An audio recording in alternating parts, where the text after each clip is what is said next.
Good evening, everyone, and a warm welcome to the 2021 Speech Night. And a special welcome to our matric students who are approaching the end of their journey with us at St Andrews. Ladies, I'm looking forward to hearing of your many achievements during the course of this evening. A year ago, we came to the end of a pandemic-impacted school year under a set of circumstances which really none of us imagined at the time and which none of us imagined could possibly continue.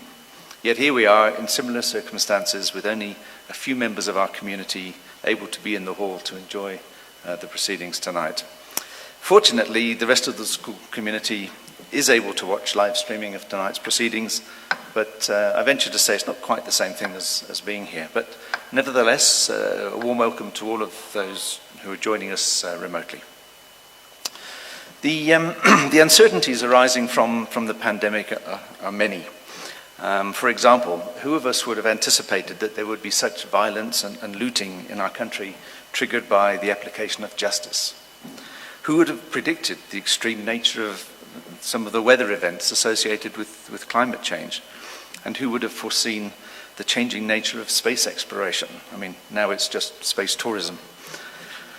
Within this changing landscape, there's been very significant educational, social, economic, and personal shifts that we've had to make, and many of those have impacted us as a school community. Our notions of belonging, of community, and of institutional alignment have been disrupted and disturbed, and some of us have lost loved ones. It's been hard for us to navigate these new spaces and settings and to make sense of them all. And I think some of us have managed better than others, but generally it's been tough, both intellectually and emotionally. And one of the biggest changes that we've experienced has been the loss of connectedness among us. The lockdown measures have kept us apart, and by constraining the places we go and the people we meet, they've eroded many of our connections. Now, schools are very complex environments, and for those who work and study in them, the fields of engagement have really a vast array of factors at play. And some of the challenges that we've experienced have brought transient change, some have brought permanent change, while others have really presented no change at all. Some are independent, some interdependent, and some interferent and conflict with others. Some impact the individual, some affect the class or the school, some the community, and others are global. And these fields are continuously changing and evolving, bringing into play a set of vulnerabilities which have never been encountered before, and our way forward can no longer be informed by past experiences and knowledge. And this creates a set of leadership challenges which cannot be tackled using the standard skills and systems, so new ones have to evolve.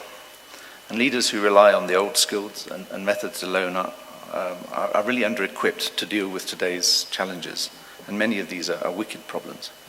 So without a change in approach, we're likely to find ourselves increasingly disconnected from those around us, and our impact on a community is not as effective or appropriate as we would wish. The new skills we need are those which connect us with the community, to those around us, and very importantly, to ourselves. We cannot be taught these skills, and we aren't exactly sure what they are, so we have to learn them as we go along. And when I use the term leader, I should make a few comments about who or what is a leader. There's a well-used, but I think it's a really accurate quotation which says, if service is below you, then leadership is beyond you. If service is below you, then leadership is beyond you. Service underpins leadership, and service requires connection to everyone and everything around us. A leader in the new paradigm of connectedness is not someone who sits atop a hierarchy of colleagues, giving instructions, setting targets, making decisions for one and all. It's not a leader of an organization, but rather a leader within an organization. New connected leaders are present in every part of organizations and community, and they're all of us. And the leadership roles each of us play, they ebb and flow as the situation demands. And connected leadership is not an individual attribute, rather it's a property of a network of people who co-learn with each other, and they find their way through complex challenges. Connected leaders let go of control and instead they use compassion, empathy and trust to influence their community. Members of these communities do not push their views and opinions onto others, rather they raise them for evaluation and development with others. and the group becomes smarter together, and each person becomes more effective, more creative, and develops a greater sense of value and contribution. A community of connected leaders in today's world is better able to deal with ambiguity and complexity, and has enhanced resilience and has a high level of transparency. Now, the best connected leaders have some characteristics which support the team through tough times. So these leaders have emotional intelligence. That means they're connected to themselves. They're aware of their own values, backgrounds, their histories, and their priorities. They have a social, political intelligence. That means that they can connect with others. They understand the value of deep relationships, communication, respect, empathy, collaboration, and importantly, compromise. They have cultural and narrative intelligence. They can connect with the organization and its many components, and they can appreciate the context, the ethos, the strategy and purpose and direction that we're going, and our story.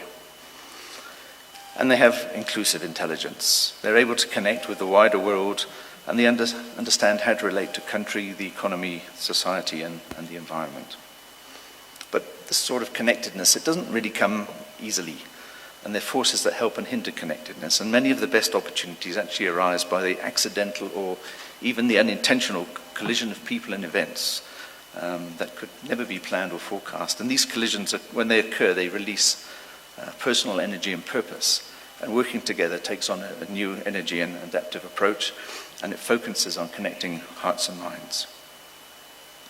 A few years back, a chap called Jeff Mead wrote, "The stories we tell about ourselves are fateful. Our ability to change ourselves, our communities, and our world depends upon our capacity to reimagine them, and nothing will change unless our stories change." So what can we do to change our own stories? What can I do to become part of a connected community and be a connected leader? So Matrix, just think about the future as you move forward in life, and how can you connect as a leader? I have a few suggestions which we might like to think about, and from which we might find possibilities to reimagine our own stories. So try to connect across the existing boundaries and barriers. Relationships and social capital underpin a connected organization. So find ways to bridge gaps, bring groups together, embrace diverse thinking, and engender trust. And don't be afraid to experiment. Try to connect through thinking. Bring people together as thinking partners. Ask incisive questions without criticizing. Promote debate and sense-making, and try to avoid offering your solutions to others. Try to connect through inquiry. Ask yourself and others, what have I missed? Tell me more about it. What else can you tell me? How do you see this? And avoid defending a preconceived position. Then connect by reflection. So spend some time reflecting on yourself and those around you. What can I learn? What can we do differently? And practice the skill of reflective writing. And ask yourself, am I showing up as myself, or am I showing up as others might like to see me? And then lastly, try to connect through systems and encourage the development of processes and practices which encourage connectedness and migrate from these entrenched systems that we have of hierarchy and sycophancy, and create the enabling environments which put value on dialogue, reflection, and creative thinking. This connected leadership it's a mindset, it's not a position, and it's a way of being rather than an act of doing. So, Matrix again, think about it as you move forward in life. How can you play a role as a connected leader, and how can you be yourself? So we're approaching the end of the school year, and it's appropriate to give recognition to the hard-working school team. So once again, they've done a great job, and I'd like to extend thanks on behalf of the St Andrews Board to each and every one of you. And I'd like to make a special mention of thanks to Chris Bossoff, who retires at the end of the year. Chris, not sure where you are, Chris, but thank you for your long and special contribution to the running of St Andrews. Your work has been very much the glue which joins our community and holds us together. And thank you for your extra efforts more recently in taking on the COVID management responsibility and helping to keep us all safe. It's a big thank you, Chris. Thank you very much.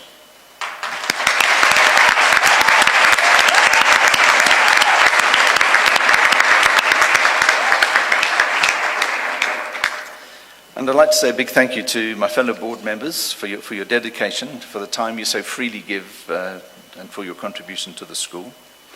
Now, at the end of this year, 3 board members and myself will have come to the end of our terms of service.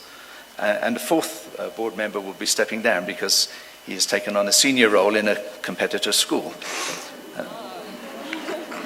So, Joe, Mark, Gary, and Dion, thank you for the tremendous support that you've given me over the years and the work that you've done on behalf of St Andrews. It's really highly appreciated. So we have 4 new board appointees joining us as replacements, 3 of whom are old girls and 1 a parent. And they are Yelisa Pasipanoja, Kate Patterson, Natasha Ali, and Samaya Makta. And together they bring a set of skills and perspectives to St Andrews, which I've no doubt will be a great value going forwards. Now, I see Yelisa here. Yelisa, you need to come up on the stage and make yourself known to people, because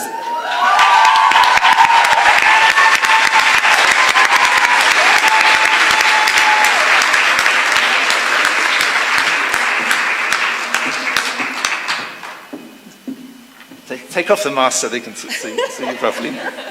And Yelisa is an old girl, and there's a very good chance she'll be standing here speaking next year.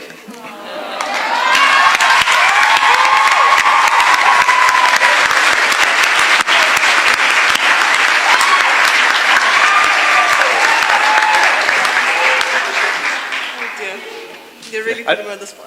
I'm not going to ask you to speak, so that's fine. But right. It was just to let everyone know that who you are, so that they can find you, as I do, very approachable and engaging. I've got one thing to say, though. I'm an old girl, and I'm Athlone all the way.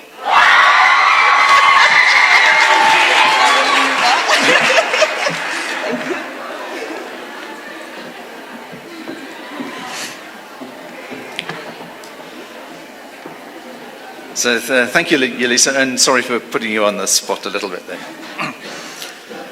Okay, so lastly, to our matrix, you're setting off on new adventures next year into this really unpredictable future, but you may not fully realize this yet, but rest assured that St Andrews has really equipped you incredibly well to rise to the challenges that you'll face. I'm sure you're going to be growing into becoming connected leaders, and we so badly need new leaders in the world today, and you'll play your part in bringing together a wide spectrum of people and working in extraordinary and exciting new ways. I wish you the best of luck with those terrible exams, but also with everything that follows in your new lives. So congratulations and many thanks for your attention. Thank you.